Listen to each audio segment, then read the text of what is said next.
I want you to just imagine an everyday scenario for a second. You are walking through a room filled with ordinary household obstacles. Right, like your living room or something. Yeah, exactly. We're talking dining chairs, trash cans, maybe a random step stool or, toys scattered across the floor. A total minefield. Oh, total minefield. But you are attempting to cross this room in the pitch black of a moonless summer night. Ouch. Right. It is the ultimate recipe for stubbed toes and bruised shins. Yeah. You would basically be shuffling forward, arms extended, just terrified to take a normal stride. Well, yeah, because our human visual system simply is not designed to process a complex environment without, at least some ambient light. In that scenario, we lose our depth perception, our contrast sensitivity. Basically our spatial awareness entirely. Exactly. Completely gone. So you are shuffling blindly through this dark obstacle course. Now, I want you to imagine a dog navigating that exact same room in that exact same pitch black darkness. And this dog is moving flawlessly. I mean, weaving around the chairs, stepping cleanly over the trash cans without a single collision or even hesitation. Wow. Yeah, and the twist here is that this dog, a Briar Beagle mix named Lancelot, had been completely blind since birth. Which is, frankly, a reality that completely defies the established medical dogma regarding the permanence of congenital blindness. It really does. Welcome to the Deep Dive Lab. Today, our mission is exploring the actual source materials behind one of the greatest medical breakthroughs of our time. We are looking at clinical trial data, historical accounts, and these really landmark research papers that just fundamentally shifted the foundation of medicine. Yeah, and spoiler alert for you listening, the answer involves hollowing out a virus to use as a microscopic surgeon, plus a husband and wife team who chased an impossible scientific dream. And really a fundamental shift in how the medical establishment even defines what it means to see. Yeah, it's a wild story. Yeah. But to unravel this solution, we have to first look closely at the biological mystery they were up against. Right. So the specific condition targeted in this research is called Leber Congenital Amaurosis, or LCA. LCA, right. Yeah. And it is a really rare inherited retinal dystrophy. It affects roughly 1 in 80,000 people. Right. And it causes severe, profound vision loss that begins essentially right at infancy. Now, looking at the literature on LCA, the fascinating part to me is that the physical structure of the eye is often totally intact at birth. Like, the hardware is all there. The machinery exists. Exactly. The breakdown is entirely chemical. Specifically, it involves a mutation in both copies of a gene called RPE65. Right, and it's important to remember that vision isn't just a static lens capturing an image. It is an active, continuous chemical cycle. Oh, totally. And that RPE65 gene is supposed to provide the instructions for an enzyme that constantly recycles these light-sensitive molecules in the retina. Okay, let's unpack this for a second. Without that specific enzyme, the whole recycling plant basically shuts down, right? Exactly. When light hits the retina of someone with this RPE65 mutation, the chemical reaction that converts light into an electrical signal for the brain simply stalls out. The cells literally cannot process the photon. Right. They're starved. I like to visualize it by thinking about a high-end digital camera. If you have this mutation, your camera lens isn't shattered, the memory card isn't corrupted, the digital sensor inside the camera is flawless, but it has been completely unplugged from its power source. That's a perfect analogy. The machinery is there, but it is starved of the chemical energy required to capture the image. But wait, hold on. This is where the historical context makes the success of this treatment seem, almost impossible. Oh, for sure. Because if these sensory cells have been starved of energy for years, and they are, actively degenerating over time, didn't the prevailing medical dogma dictate that once you lose sensory neurons, they're just gone forever? Yep. Whether in the eye or the ear, the consensus was that you cannot just flip a switch in a degraded cell. So why did anyone think a gene therapy would even have a surviving cellular target to attach to? Like, wouldn't the cells be dead? Well, that skepticism was universal in the scientific community at the time. Retinal degeneration was widely accepted as a strict one-way street. Right. The assumption was that delivering a healthy gene into the eye would be entirely pointless because the degenerating cells simply wouldn't have the structural integrity to utilize the new genetic instructions. It's akin to dropping a brand new, pristine engine block into a car that has been rusting in a junkyard for a decade. Yeah, exactly. Even if you connect the engine perfectly, you have no idea if the transmission or the electrical systems haven't already completely rotted away. So the establishment just wasn't funding this kind of research because it seemed like a total biological dead end. But two pioneers decided to challenge that assumption anyway, Dr. Jean Bennett and Dr. Albert Maguire. Right, the husband and wife team. Yes. They actually met in medical school back in the 1980s, and they began theorizing about gene therapy. You know, the concept of physically replacing a mutated gene with a functional sequence during an era when the field was barely out of the theoretical stage. Barely even science fiction at that point. Pretty much. Dr. Maguire later described their ambition as being comparable to, quote, thinking you wanted to go to the moon in 1950. Wow. And their journey through the 1990s was brutal, right? Because the entire field of gene therapy suffered massive, very high-profile clinical setbacks during that decade. Oh, it was a dark time for the field. Early trials for other diseases triggered these severe, sometimes fatal immune responses in patients. Which is just tragic. It was. And the resulting chilling effect caused funding to just completely dry up. Regulators became incredibly risk-averse. So Bennett and Maguire were basically pushing a deeply unpopular boulder up a very steep hill. Exactly. But, you know, science frequently relies on profound serendipity to break through those kinds of barriers. Oh, here comes the dog part. Here comes the dog part. So in 1998, a veterinary researcher at the University of Pennsylvania named Dr. Gustavo Aguirre made this pivotal discovery. Okay. He identified that a specific breed of dog, the Briard, suffered from a spontaneous, naturally occurring form of congenital blindness. And it was genetically analogous to human LCA. So the dogs possess the exact same RPE65 mutation. Exactly the same one. So Bennett, Maguire, Aguirre, and another researcher named Dr. Gregory Ackland formed this sort of coalition. And then in 2001, they published this watershed study in the journal Nature Genetics. They took young Briard Beagle mixed dogs like Lancelot, who we talked about earlier, who had been blind since birth, and attempted a highly experimental intervention using an adeno-associated virus, or an AAV2 vector. And the mechanism they utilize here is just brilliant. I mean, viruses have evolved over millions of years to be the perfect cellular infiltrators, right? Yeah, they are naturally adept at breaking into human cells and depositing their own genetic material. That's literally what they do. Right. So the research team just co-opted that evolutionary machinery. They basically hollowed out the virus. Like they stripped away all of its natural viral DNA, removing any ability for it to actually replicate or cause disease. Yep. And then they packed that empty viral shell with a functional, healthy copy of the human RPE65 gene. Oh, It's like turning a virus into a microscopic delivery truck. That's exactly what it is. And the choice of AAV2 was highly calculated. In the wild, adeno-associated viruses are not really known to cause disease in humans. Which means our immune systems generally don't mount a massive destructive response against them. Precisely. And when you are operating on a delicate organ like the eye, minimizing inflammation and immune rejection is absolutely critical. And the surgical delivery is equally fascinating because they couldn't just use, a simple eye drop. No, definitely not. They performed a really delicate subretinal injection. They had to go into the eye and inject microscopic amounts of fluid directly underneath the retina, creating this tiny temporary blister. Yeah, which physically detaches the retina slightly so the viral vector can directly bathe the retinal pigment epithelium, that specific tissue layer that acts as the recycling plant for the visual cycle we talked about. And if the vector doesn't reach that precise anatomical layer, the remaining cells simply won't uptake the new genetic instructions. The precision required is just immense. So when they finally tested the results of this procedure on Lancelot, the outcome completely shattered the existing medical dogma. Literally shattered it. There's this story where a laboratory technician actually called Dr. Bennett, just shouting through the phone that the dog could see. I love that detail. It's amazing. Yeah. The virus had successfully infiltrated the cells, unpacked the genetic payload, and the cells just immediately began producing the missing enzyme. The visual cycle was running again. And they proved it, too.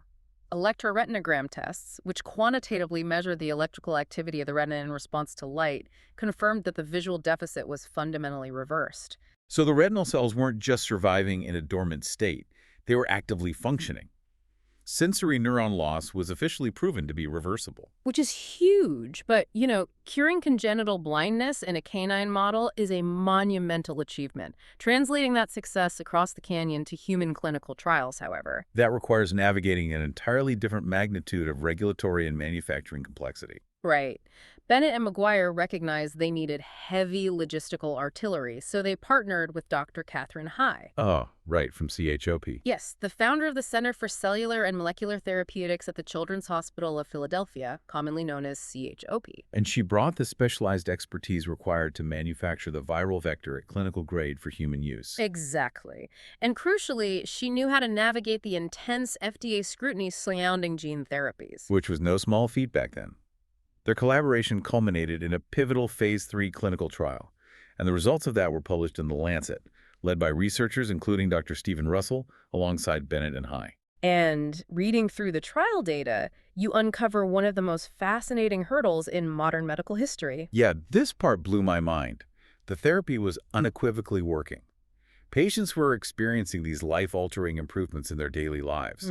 Yet the standard clinical metrics used by the medical establishment couldn't capture the cure. Right, because the regulators were relying on visual acuity. You know, the traditional eye chart on the wall where a patient attempts to read progressively smaller letters. But the eye chart exclusively measures foveal vision, which is the sharp central vision processed by the cone cells in your macula. Exactly. But the RPE65 mutation preferentially and severely degrades rod-mediated vision first. And your rods control your peripheral vision and your ability to see in low-light environments. Yes, so because the trial patients still had highly degraded foveal vision, they were failing to read more letters on the chart. Their scores appeared entirely stagnant. It's crazy to think about. The traditional medical infrastructure was literally blinding the FDA to a functional cure. It really highlights a profound challenge in cutting-edge science. Inventing the cure is only half the battle. Often you have to invent an entirely new scientific method to prove the cure even exists. So they collaborated directly with the FDA to invent a completely novel clinical endpoint. They designed what's called the Multi-Luminance Mobility Test, or MLMT. Right. Instead of staring at a wall, patients were asked to physically navigate a highly controlled 5 by 10-foot obstacle course. Which is so much more practical. It is. The course featured black arrows on the floor indicating the path, interspersed with foam hurdles, steps, and trash cans. And the critical variable here was the lighting. They required patients to navigate this course at 7 distinct, highly calibrated light levels. Okay. They started at 400 lux, which is roughly the illumination of a brightly lit office space. And they scaled it all the way down to 1 lux. And for context for you listening, 1 lux is the equivalent of a moonless summer night, the exact pitch-black scenario we discussed at the very beginning of this deep dive. And the empirical results gathered from the MLMT were staggering. Tell me about it. At the 1-year post-treatment mark, 72% of the patients who received a gene therapy achieved the maximum possible improvement on the obstacle course. 72%. Yeah. They were cleanly navigating the room at illumination levels where previously they couldn't even detect the movement of their own hands in front of their faces. And beyond the raw percentages, the qualitative data from these patients is profoundly moving. I mean, you read accounts of a patient who, prior to the injection, could really only vaguely sense extreme changes in light. Post-surgery, that exact same patient was walking independently down the streets of Philadelphia at night, looking up and actually reading the time on the City Hall clock. It's incredible. Another parent reported looking into the night sky and seeing a star for the very first time in their entire life. So if we connect this to the bigger picture, the broader implications of this Phase 3 trial extended far beyond just the RPE65 mutation. Right. Oh, absolutely. The success of this specific intervention served as the ultimate proof of concept for the entire field of genetic medicine. In December 2017, the FDA officially approved the therapy for commercial use under the name Luxturna, or formerly Voragine-Parvovec. Marking the very first time an in vivo gene therapy was approved for a genetic disease in the United States. A historic milestone. Truly, and the scientific community has recently cemented the historical weight of this achievement.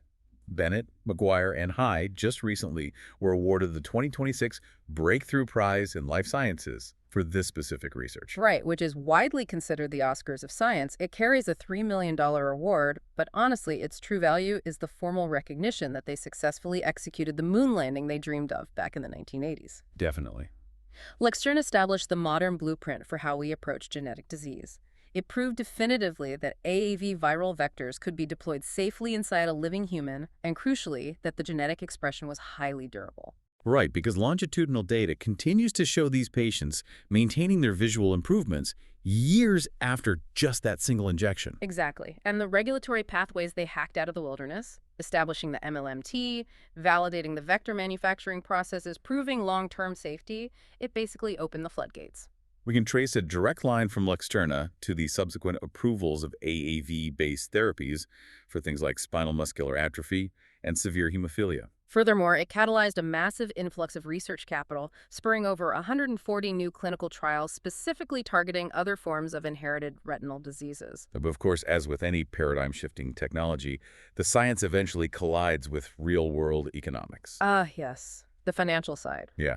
Spark Therapeutics, which was the spin-out company from CHOP that commercialized the therapy and was later actually acquired by Roche for $4.8 billion, had to assign a financial value to this breakthrough. And they set the price tag for Luxturna at $850,000 for treating both eyes. A figure that predictably triggered intense debate regarding accessibility and, the sustainability of our healthcare spending. It's a massive number. It is a massive number, but it forces us, and you listening to, ask a really difficult philosophical question about modern medicine. How do you price a definitive cure? Right, because if an individual faces a lifetime of total blindness, the cascading societal costs, specialized education, lost productivity, the profound personal loss of independence, those are astronomical. Exactly. The traditional healthcare apparatus is designed to amortize the cost of chronic treatments. Paying a few $100s a month for daily pills over 40 years. It was completely unequipped to process a single $850,000 surgical injection that theoretically resolves the underlying condition forever. So the introduction of Luxturna kind of forced the healthcare industry to fundamentally restructure its financial architecture, didn't it? It did. We witnessed the creation of completely novel payment models, specifically outcomes-based rebates. Okay, how do those work? Well, under these agreements, the manufacturer actually assumes a portion of the financial risk. If a patient receives the therapy but fails to maintain the specified vision improvements after several years, the manufacturer is obligated to refund a portion of the cost. Wow, so a money-back guarantee on gene therapy. That is a radical departure from traditional pharmaceutical pricing. It really is. Well, we have journeyed from the molecular mechanism of a rare mutation all the way to restructuring national healthcare economics. As we synthesize the research material in the Deep Dive Lab today, a couple of core concepts really anchor the story for me. What stands out the most to you? The first is just the sheer biological ingenuity of the delivery mechanism. Taking an adeno-associated virus, stripping it of its evolutionary imperative to replicate, and deploying it as a microscopic surgeon to deliver healthy code into a living cell. It's elegant. And the secondary, and perhaps equally vital takeaway, is the realization that groundbreaking science often requires dismantling the very metrics used to measure it. Oh, absolutely. If the researchers had capitulated to the FDA's reliance on the Faville eye chart, Luxturna might have been discarded as a total clinical failure. But the invention of the multi-luminance mobility test proved that defining human vision requires a broader lens than simply reading stationary letters on a wall. Yeah, the MLMT captured the functional reality of sight, the actual ability to walk through a room, avoid a misplaced chair, and maintain your personal autonomy. Reviewing the decades of source material, the dominant theme is really the profound resilience required to change a medical paradigm. These researchers faced a medical establishment that believed retinal death was irreversible. They endured a decade where gene therapy was viewed as way too dangerous to fund. But by persisting, they established a framework that shifts the entire philosophy of medicine. We are no longer limited to merely managing the symptoms of a chronic disease. Right. We are moving toward an era where we can physically rewrite the root genetic cause of an illness. So what does this all mean for us? I wanted to leave you with a final thought to mull over as we close out today's investigation. Okay. We just explored how scientists successfully reprogrammed the biological code for blindness inside a mature, living nervous system. A feat that was previously classified as biological fiction. Entirely fiction, yeah. If we can engineer a hollowed-out virus to jumpstart the dormant cells of the retina so a patient can see the letters for the first time, what other parts of the human experience Parts of our physical bodies or our cognition that we currently accept as permanently broken or just lost to time, might we soon possess the tools to edit and restore? It's a wild thought. The frontier really is wide open. The legacy of this research suggests that many of the biological limitations we accept as permanent today are, well, merely engineering problems waiting for the right viral vector to arrive. Thank you so much for joining us for this session in the Deep Dive Lab. If you enjoyed uncovering the mechanisms behind this mystery with us, follow and subscribe. We will be back with more stories where we deconstruct the incredible science shaping our world step by step.